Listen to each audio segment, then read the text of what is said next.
शंभो शंकर जयतु जयतु हर ओम नागेन्द्रहाराय त्रिलोचनाय भस्मांगरागाय महेश्वराय नागेन्द्रहाराय त्रिलोचनाय भस्मांगरागाय महेश्वराय नित्याय शुद्धाय दिगंबराय तस्मै नकाराय नमः शिवाय जयतु जयतु हे शंभो शंकर जयतु जयतु हर ओम जयतु जयतु हे शंभो शंकर जयतु जयतु हर ओम नागेन्द्रहाराय त्रिलोचनाय भस्मांगरागाय महेश्वराय नागेन्द्रहाराय त्रिलोचनाय भस्मांगरागाय महेश्वराय नित्याय शुद्धाय दिगंबराय तस्मै नकाराय नमः शिवाय जयतु जयतु हे शंभो शंकर जयतु जयतु हर ओम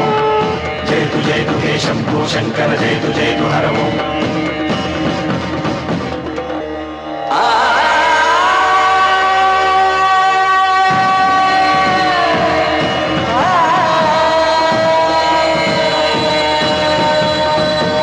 जयतु जयतु हे शंभो शंकर जयतु जयतु हर ओम जयतु जयतु हे शंभो शंकर जयतु जयतु हर ओम ఆయన ఏదో చెప్పాలని చూశారు చెప్పకుండానే వెళ్ళిపోయారు ఇన్ని సంవత్సరాలుగా స్వామి శివుని తప్ప మానవుని కంటితో చూడలేదు ఆయన మొట్టమొదటిసారిగా మీ కుటుంబం వంక చూశాడు ఆ చూపుకు అర్థం ఏమిటో నాకు తెలియటం లేదు నాకెందుకో భయం వేస్తోందమ్మా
ఏం అర్థమే కావడం లేదా రావణ చౌదరి నువ్వు చదివింది ఒక్కాకు తమలపాకు నేను చదివింది 10 ఆకులు విస్తరాకు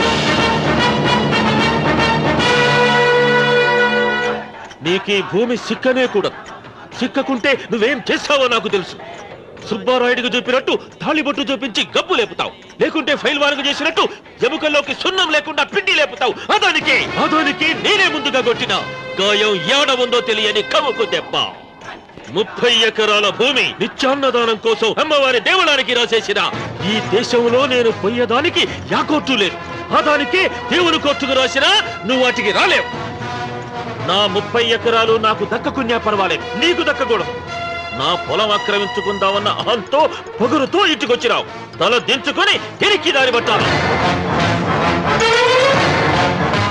నీకీ భూమిలో చారుడు మట్టి గుడక దొరకదు రావణ చౌదరి కావాలనుకుంటే గుప్పెడు ముద్ద దొరుకుతాది అది గుడక వాళ్ళ మధ్యలో కూర్చొని తింటే చెట్లుండోది నా దెబ్బ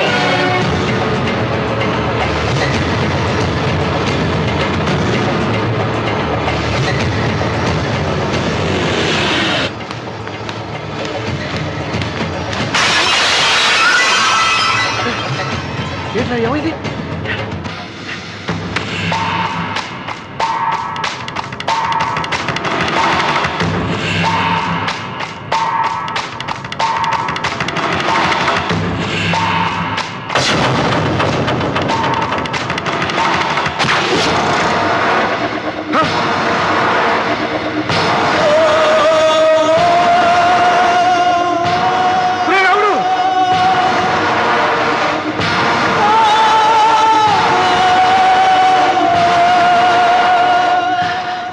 ఒంట్లో ఇంకా రక్తం ఉండగానే, ఈ ఊపిరి ఇంకా పీలుస్తూ ఉండగానే, ఈ గుండె ఇంకా కొట్టుకుంటూ ఉండగానే ఓటమి నా వీపు తట్టింది.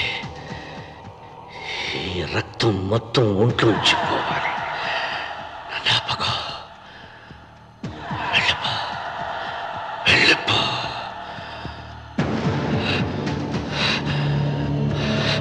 అమ్మా సీతారత్మ, అమ్మాయిదిరా పెళ్లికి వెళ్ళారండి. అయ్యో రే, నువ్వు వెళ్ళి డాక్టర్ తీసుకురా. అయ్యో నీ బుర్రే బుర్రా.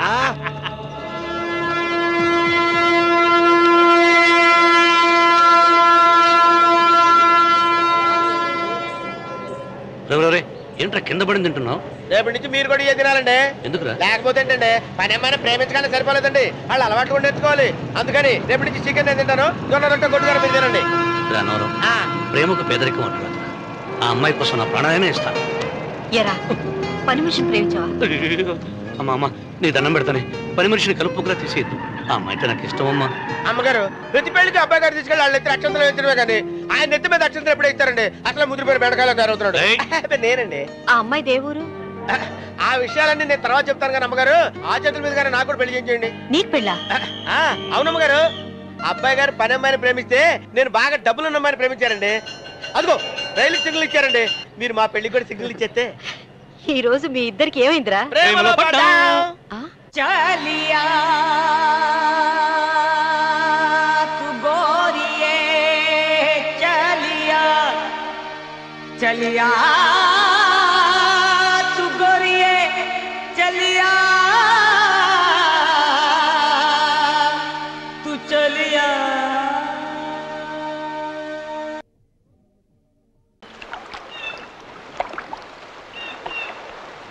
నమస్కారం అండి, రండి.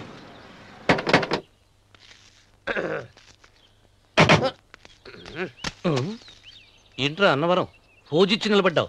అరటికల్ లోపల తీసుకురా. నేను తీసుకురానండి. ఏ నన్ను తీసుకెళ్ళమంటావా? మీరు తీసుకెళ్తారు, లోపల పెట్టుకుంటారు, మీ ఇష్టం. ఏమైందిరా నీకు? ఏమైందంటారేంటండి, లోపల నా గుండెలకు వస్తున్న ఎంకం ఉందండి. అది నన్ను ఎంత మోసం తెచ్చిందో తెలుసా అండి. ఆ విషయం నేనే మర్చిపోయాను. ఒరే అన్నవరం, తమరు మాత్రం వెంకమ్మను మోసం చేయలే? నేనే మోసం చేశానమ్మా. అదేనమ్మా, 100 ఎకరాల పొలం ఉంది, 200 ఎకరాల పొలం ఉంది అని చెప్పావు కదా. అందుకని నోరు మూసుకుని లోపలికి వచ్చి వెంకమ్మను నాకంటే ముందు నువ్వు పెళ్లి చేసుకో. ఆ తర్వాత రుక్మిణి నేను పెళ్లి చేసుకుంటా. అరటిగా తీసుకురా. నేను రాను, మీరని చెప్పినా నేను రాను. రావా? రాను. అయితే రామన్న చౌదరి గారికి చెబుతా. వద్దు వద్దయ్యో. తీసుకురా. నమస్కారం అండి.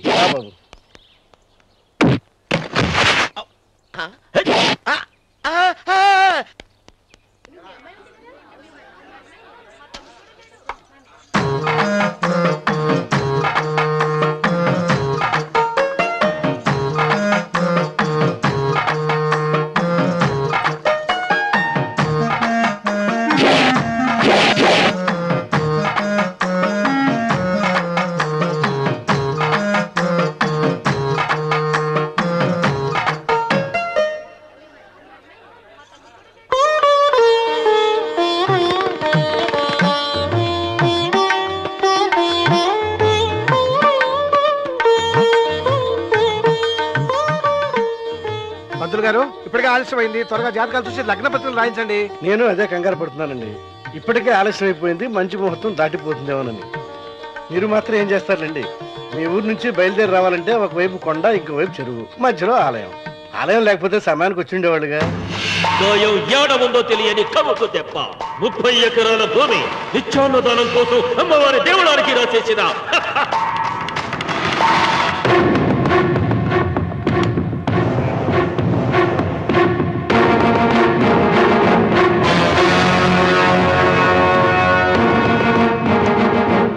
బావగారు ఏదో ఆలోచిస్తున్నారు. లాంఛనాలు ఏమన్నా కావాలంటే చెప్పమనండి. ఏమిట్రా ఇంకా ఆలోచిస్తున్నావు?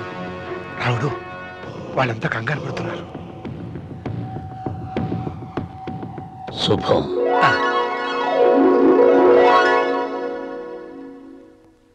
ఏం మాట్లాడుతున్నారు రావణ చౌదరి గారు? ఆలయం కూలగొట్టించి రోడ్డేయించాలా? ఇన్ని సంవత్సరాలుగా మన గ్రామం కుగ్రామంగా మిగిలిపోవటానికి రహదారి సదుపాయం లేకపోవడమే కారణం. ఇదిగో 6 మైళ్ళ పొడవున రోడ్డు వేయించడానికి ప్లాను సిద్ధం చేశాను. దీని మూలంగా నేను 120 ఎకరాల పొలాన్ని పోగొట్టుకుంటాను. అది సరేనండి, మరి ఆలయము? పదవిలో ఉన్న వాళ్ళు ఆలోచించవలసింది ఆలయాన్ని గురించి కాదు, ప్రజల శ్రేయస్సు గురించి. ఒక పక్క కొండ, ఇంకొక పక్క చెరువు, మధ్యలో ఆలయం. దాన్ని పడగొట్టకపోతే ఇంకో 6 మైళ్ళ దూరం ఎక్కువ పెరుగుతుంది. అది అమ్మవారి ఆలయము. నోరు లేని అమ్మవారి కంటే నోరున్న జనం గొప్పవాళ్ళు. రోడ్డు లేకపోబట్టే ఈ పల్లెలోని పేద ప్రజలు పండించుకున్న కూరగాయలు పట్టణానికి తీసుకెళ్లలేకపోతున్నారు. వాళ్ళ బాగు కోసం రోడ్డు వేయించి తీరుతాను.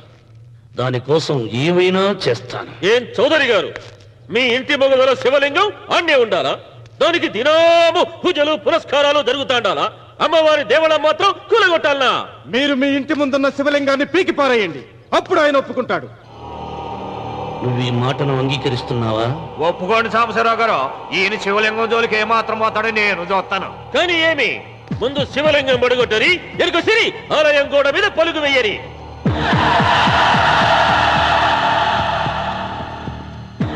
ముందుకేసిన అడుగు వెనక్కి తీసి అలవాటు ఈ రామన్నకు లేదు. నేను మడమ తిప్పను.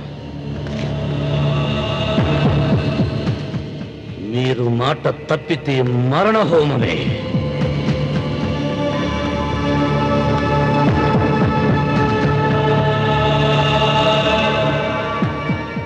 ఊపు చూస్తా ఉంటే శివలింగాన్ని పీకి పారేసెట్టే ఉండాడే. అయితే సాంబశివరావు గారి 30 ఎకరాలకు ఎసరే. ఆ ఇంటి ముందుండేటిది మామూలు రాయి కాదయ్యా, మహిమగల శివలింగము. తరతరాలుగా వాళ్ళ వంశాన్ని కాపాడుతాడాడే దేవుడు. చెయ్యి వెయ్యని తెలుసని.